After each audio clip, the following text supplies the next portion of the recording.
my presentation about two-factor authentication for 4D web apps. My name is Xiang Liu. It's Chinese, it's sort of hard to pronounce, but I go by Xiang.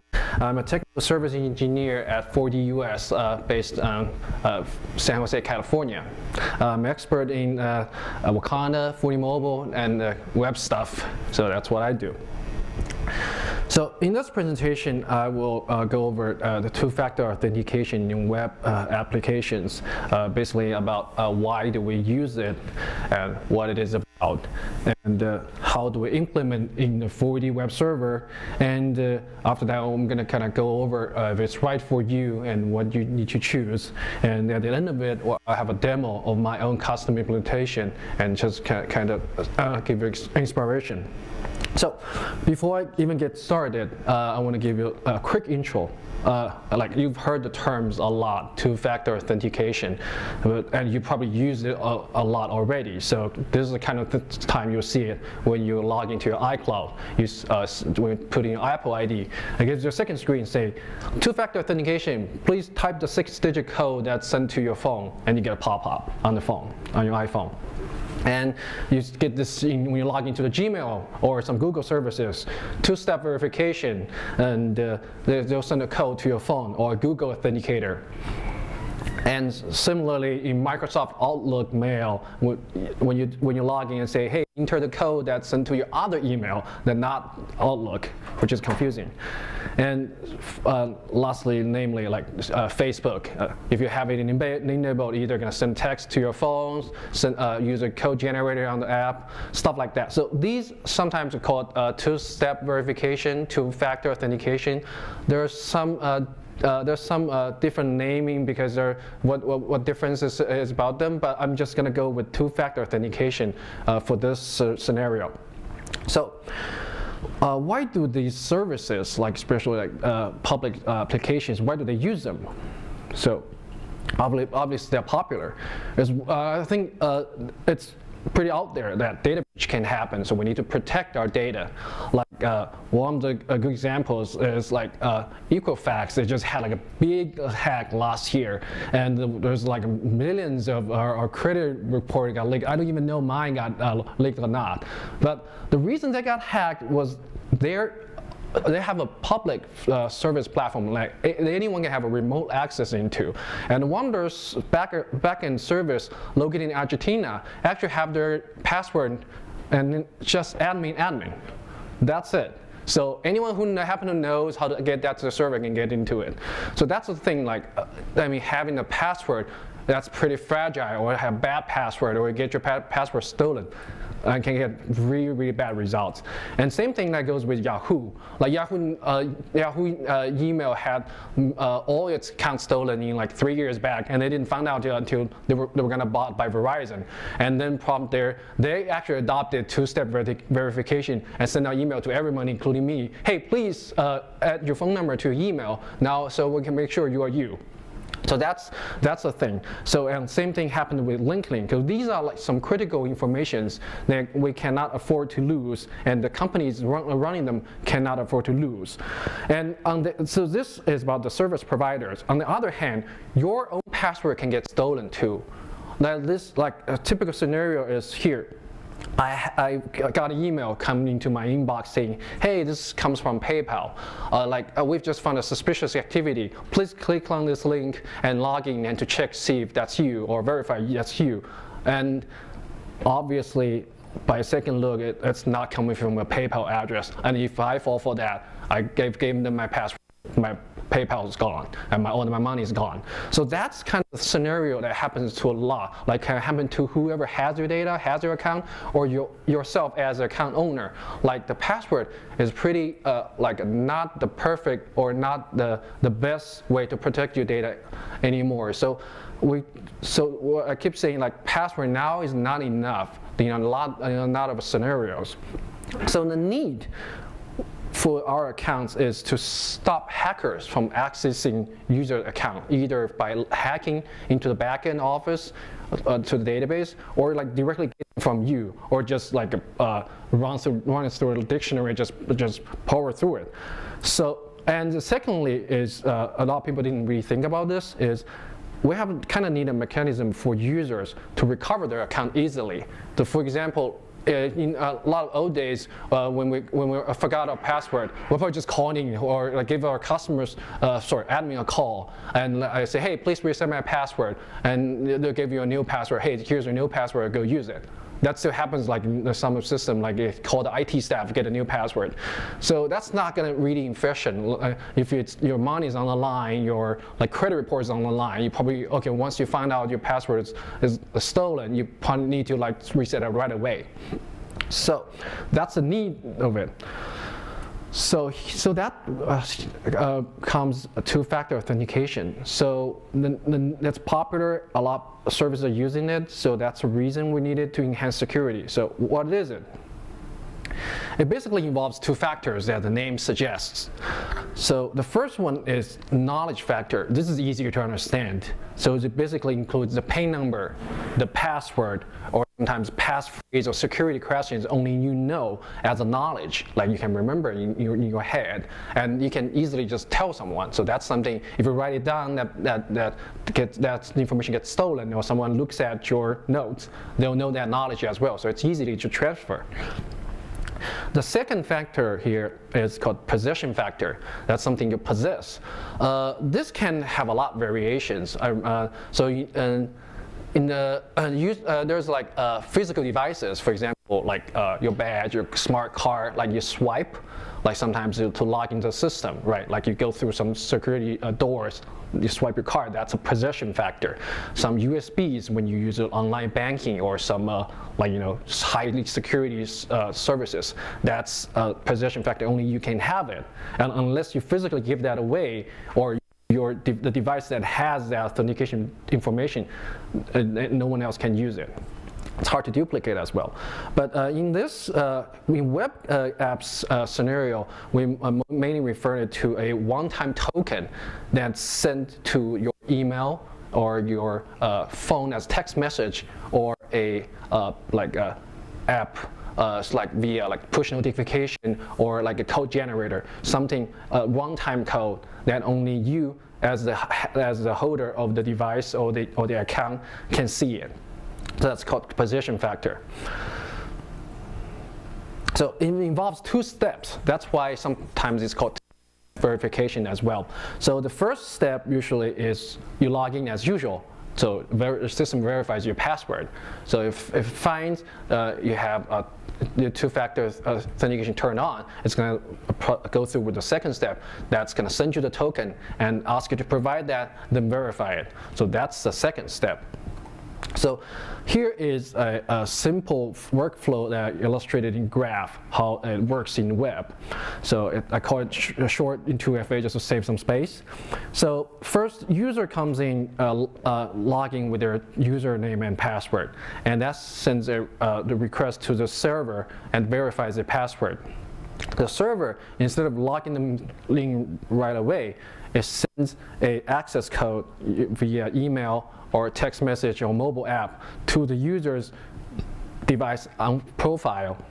And when user get that code, they have to input that into the window that get prompted to the login page, and that gets sent to the server again to verify it. And the final step is a successful login. So any failure during one of four, step 4 will result in failure of authentication. So as we can see here, the key here is to having that secondary factor and secondary device. So the result of a login process, although it adds on another step, has a great result. You cannot log in with just a stolen password. Like a hacker just steal your password, maybe take a peek at your notes or steal from the backend office. They can't get back in. They need to have your phone. They need to have your email. Then that's probably stored somewhere else, or they're probably not just in your pocket. They can't just get you. So. And another thing that's provided by this factor is that now because of a secondary channel that server can reach out to you, you can reset your password using the second factor. So I'm going to go deeper on this later, but keep that in your mind though. So, okay, so we covered like kind of give you a simple overview of what that is. So how do we implement something in 4D web app scenario?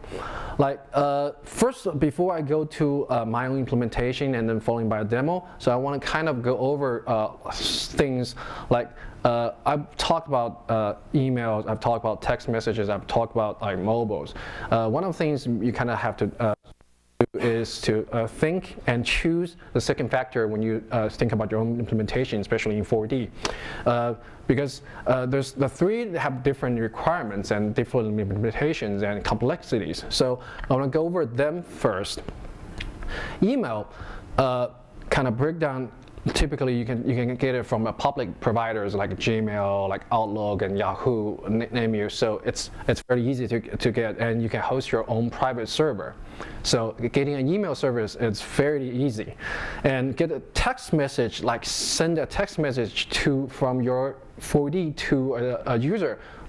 Might not be that easy to do, and you kind of have to work with your local carrier's text message API. If they have any, like AT&T and Verizon have their own API, you send an HTTP request, they'll send a text message for you, or you go through some third-party services that like they require you have a license or subscription, like Twilio, Nexmo, things like that. So with mobile, there's two scenarios where you can either do with push notification. For Apple, they have push notification service, and for Android, Google Cloud, then they can then can send push notification directly to the user that's targeted. Or you can actually sometimes you can have a code generator, which I don't know if you have experience with it. It's more like an app you can install on your phone and code that's synced and that with server in real time. So whenever you log in, you can pull up the phone and look at the code displayed on the screen and put it into the system. And that code is in sync with the server. Server knows that's the code you will be inputting and knows what to verify. So that's kind of a things like how you choose your second factor. So the things to consider when you do them is security, cost of development, complexity, and platform dependency. For example, for email, the security is kind of low to medium, because email sometimes they are web apps themselves, and they're just like other accounts, so they can be hacked as well. But the benefit of them is they have pretty much no cost to development. You don't really have to sign up anything. You don't really have to set up anything. You don't really have to learn anything new, and the complexity is very low, because most of the 4D developers kind of know how to send the email with the code already. And the platform dependency is basically none. You don't really need to depend on any OS. You don't need to depend on any servers or carrier. Sorry. And for the text messages, sometimes phone calls, they either text you a code or call you up and say, and then play a audio, like say, here's your code 1 2 3 4. That has a higher security, about medium, because there's still ways to to hack your phone, but not much harder than email. And there's a cost to development, at least, because there's a fee just to send them, just to make a call. So there's fees, and there's fees to actually use these APIs or third-party services. So there's some cost, and there's some complexity, because at least you have to know the API, and they are very specific, like in different countries, different regions, and they have different code dependence, requires different code, like JavaScript or something like that. So you have to learn something or go through some process to be able to use them. And at least they have dependency that it's probably not available anywhere. Something you write in the US might not be able to use in Europe. So they have a dependency, at least based on the regions or what kind of phone services you have. And the mobile has the highest security, because especially if you're using native apps, because they're like almost impossible to hack, but the cost of development is highest. So you, sorry. So not only you need to know how to code native applications, you kind of have to sign up to services as well, and most of them aren't exactly free. And the complexity on the deployment, on the execution, and on the maintenance is high. And the dependency on their smartphone OS is like iOS, Android, or it's like like hybrid stuff. There's heavy dependencies. So things to consider. For this presentation and for my demo, I choose email because it's ideal choice to begin with.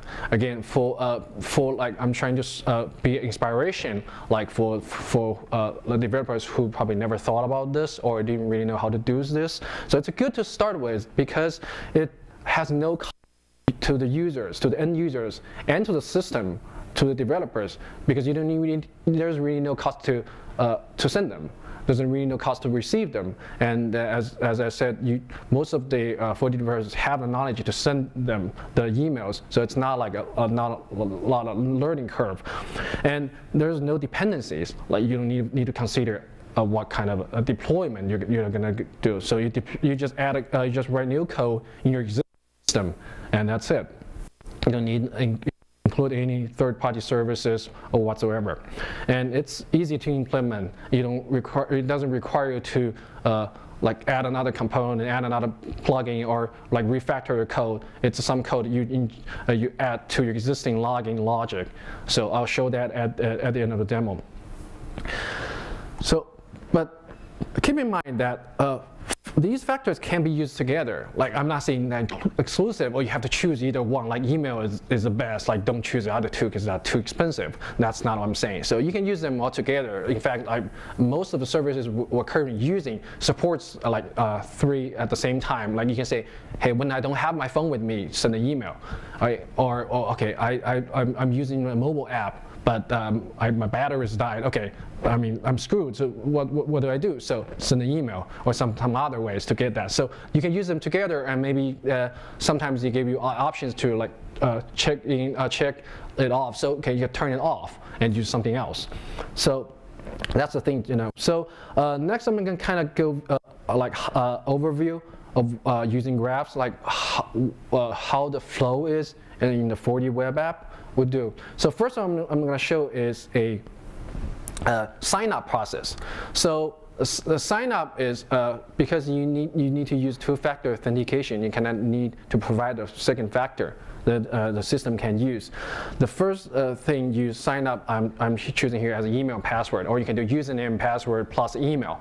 So when you sign up, to create a user account that gets sent to the server, and server takes that and verifies it, say, okay, it's not taken, and the email is a URL with a token. The token here being the access code. I added a UID of the user as well, so that's a link sent to the email that was just registered, and the user gets the email, clicks the email, clicks on the link, and that takes you to the opens up a new web page and send that request back to the server. So same process, verifies the user account first and verifies the user's token, and then if both processes pass, creates the account.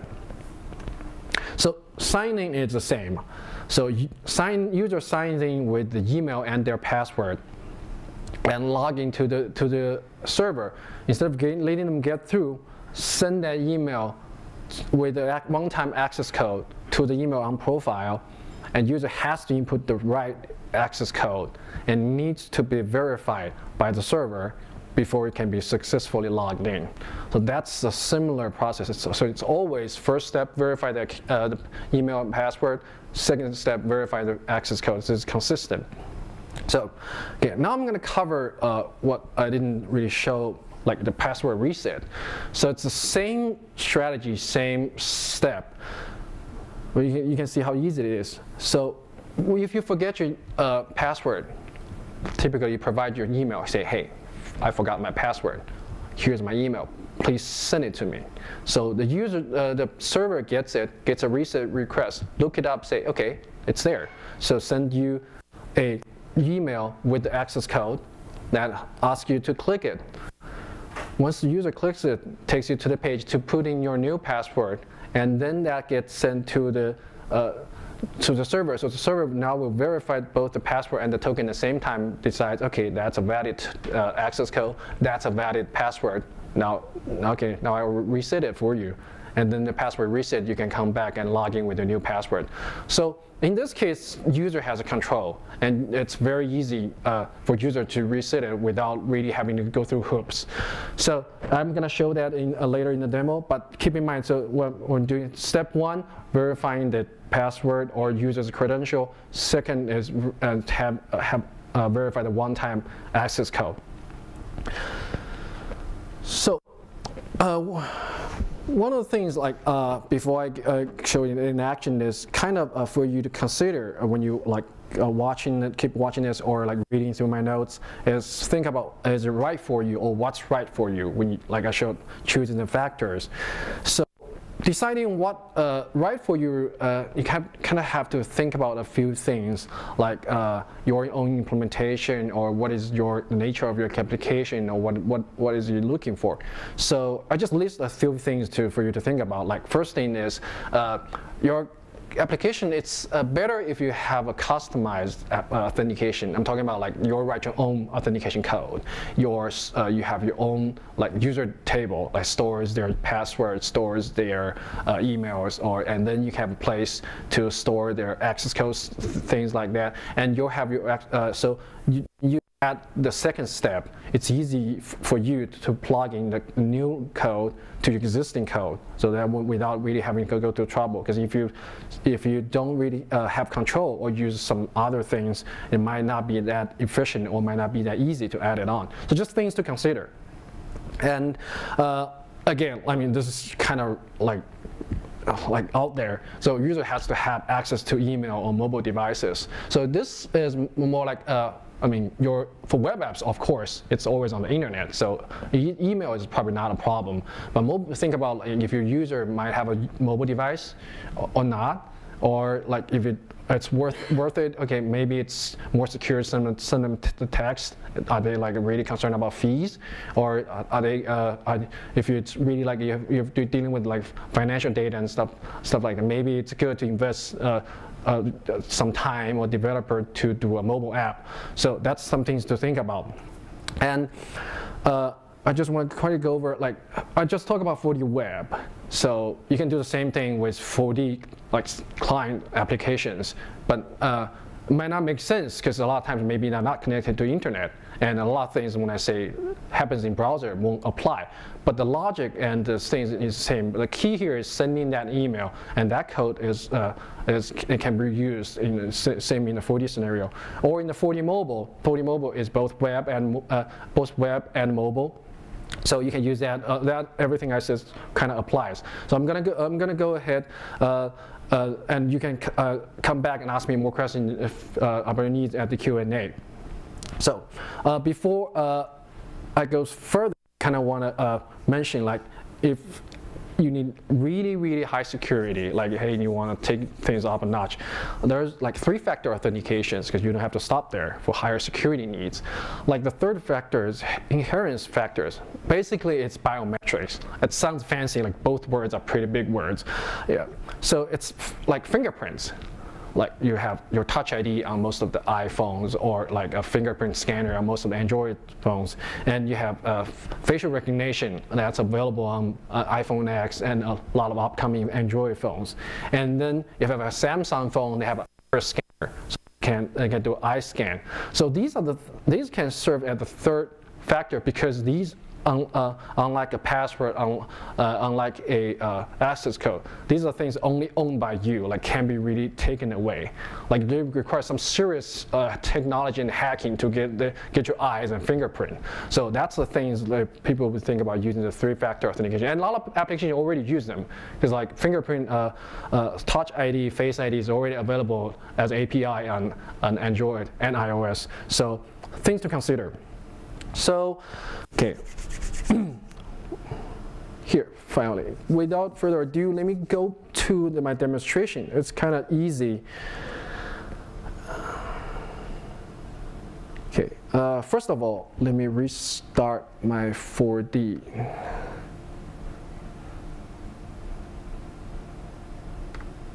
I need to get rid of whatever's in there.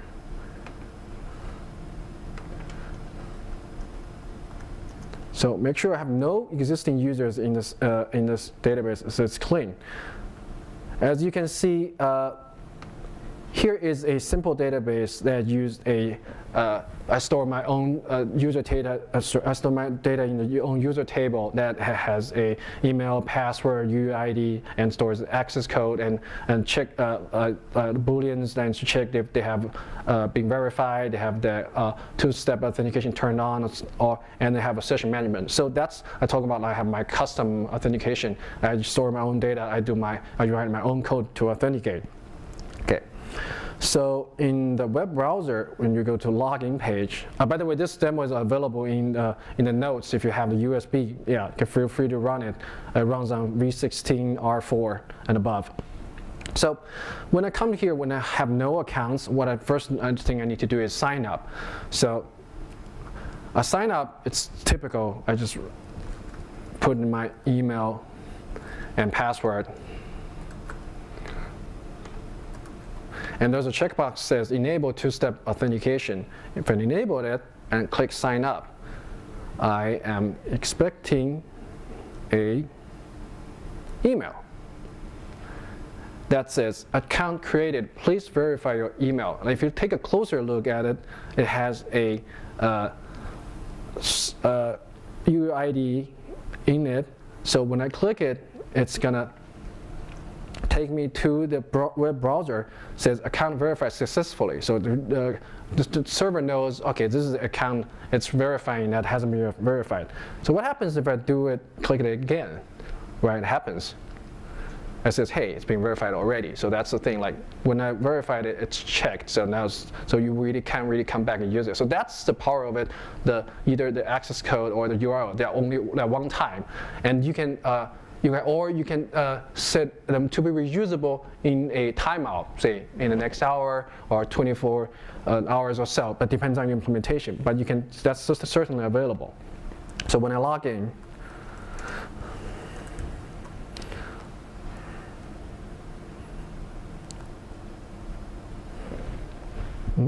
instead of taking to login the main page right away, I'm getting taken to a access code page. Says please input your access code received in email, and has my email here. So I have to check my email again to find that code, and here we go, 4028,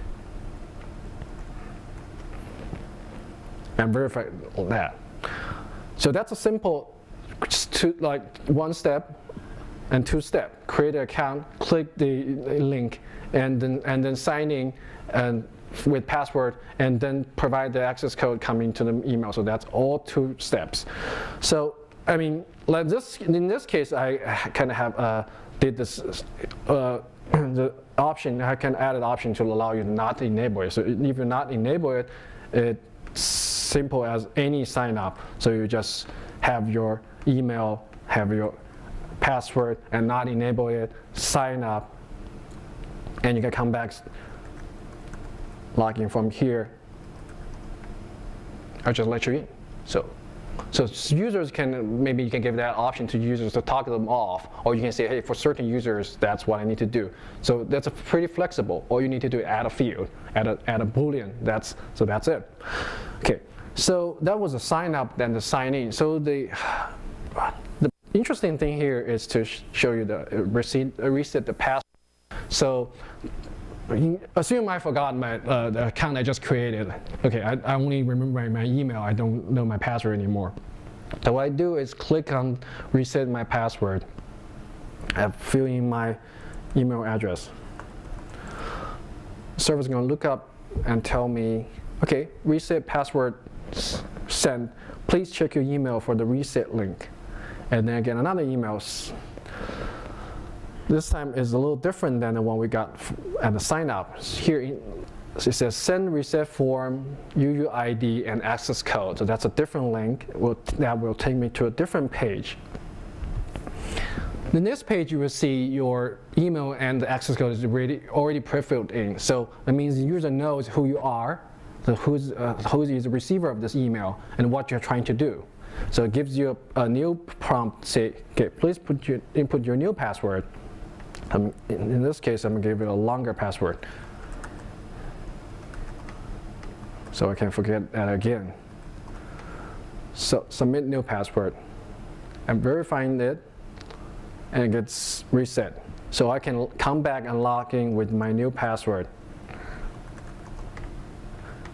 and go through the same process. So just for simplicity, I'm asking user to input the access code every time, but you like I said, you don't really have to. You can set a timeout, you can set a timer. It's easy to control. So 68691. Voila, I'm back in.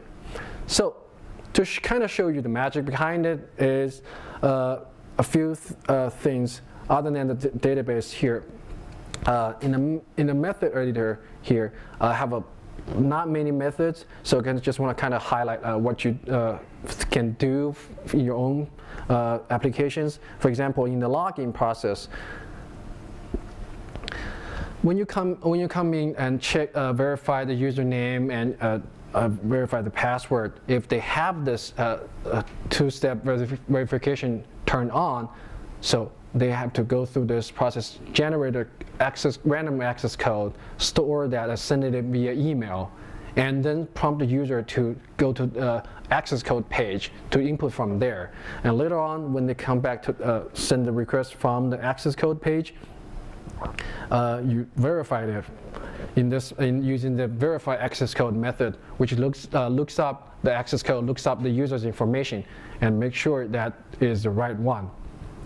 So that's a sign-in. So for sign-up, it's similar. So in a sign-up process, if the user choose to turn on 2FA, they will get a email with their name with their UID name to ask them to click on it, so to verify that. And same thing with the reset password. Reset password, when they reset password, not this one, sorry. When they reset password, what the server first will do is send the link to them that would basically an email containing their access code or UUID, and then has a URL that can be that this 40 web server can read and process it, knows, okay, that's the form I'm looking for, the reset password form, and sends that new page, and then let the user reset password from there. So it kind of goes like that. The things I really didn't show is okay. Let me come back here. Is of course there's a little bit of JavaScript involved. So every time you submit not JavaScript per se, it's Ajax, right? So every time you submit your request from the client side, you have to do it from the web page. So that's not just 4D, but for that, I expect you kind of have experience with it. I mean, so.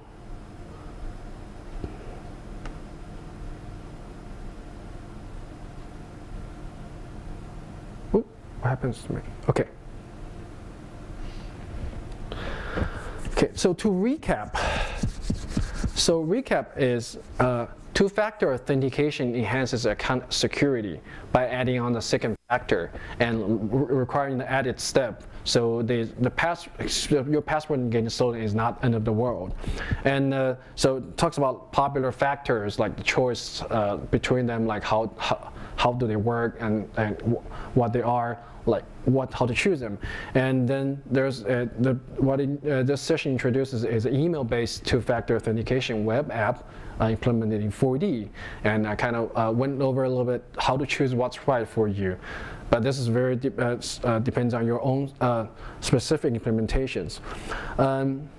Now I am a little ahead of my schedule, so I'm open to any questions, and I have a lot of code I haven't shown. So if you have any questions about yours, unique scenarios, or want to see more, I'm happy to take any questions from here. And raise your hand, guys, and I'll come over the microphone if you have a question.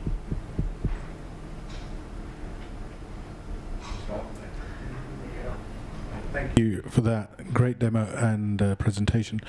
My question is regarding the Authenticator app you mentioned. So we use a Google Authenticator app quite a lot in our company. And my question is to how easy is to integrate the 4D application with Google Authenticator app for 2FA or multi-factor even for that. So is there a code sample and example in examples or?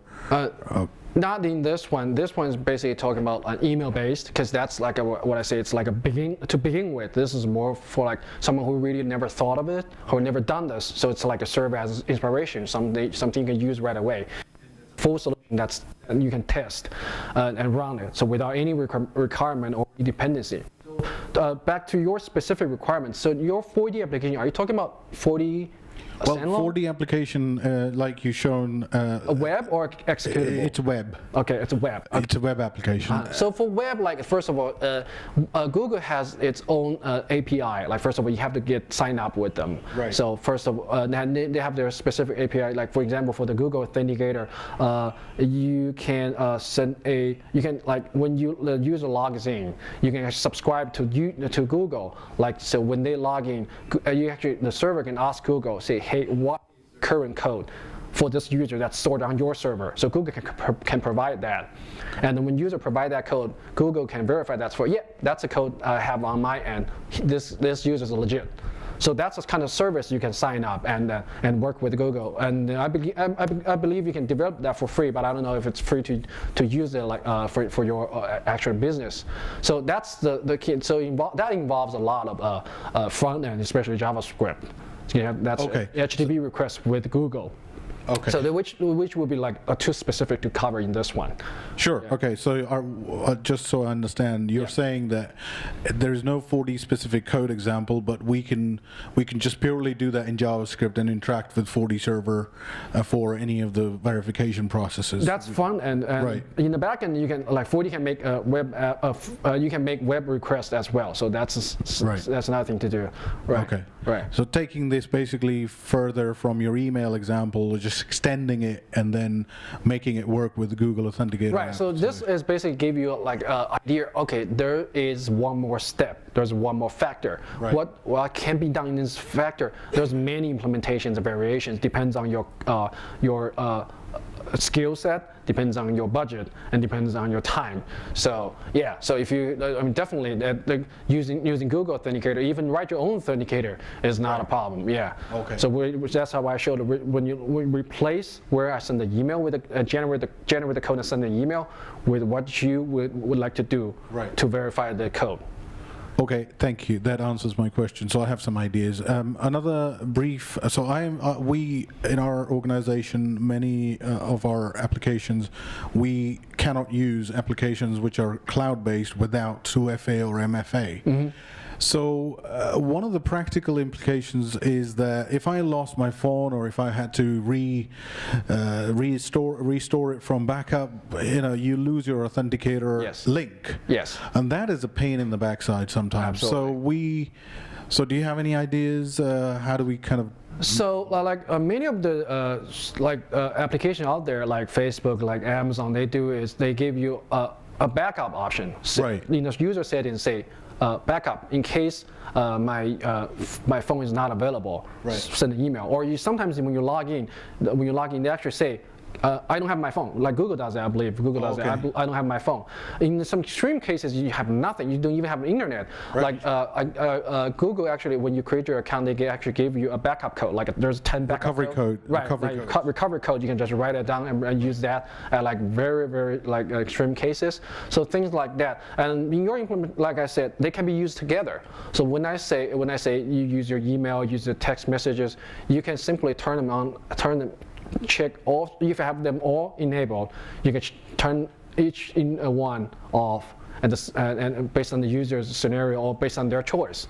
So they're not exclusive. So you can always say check this user if what they choose to use it first. If that doesn't work, go to the backup. If that doesn't work, go to the backup. So that's the thing. Okay, great. Thank you. Yeah.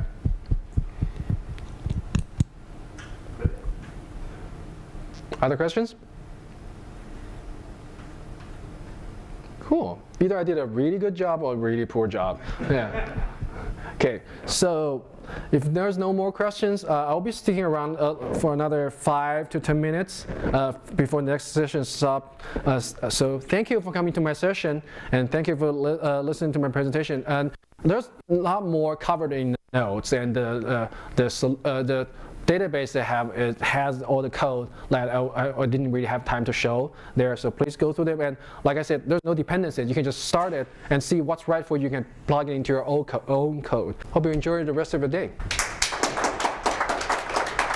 Thank you.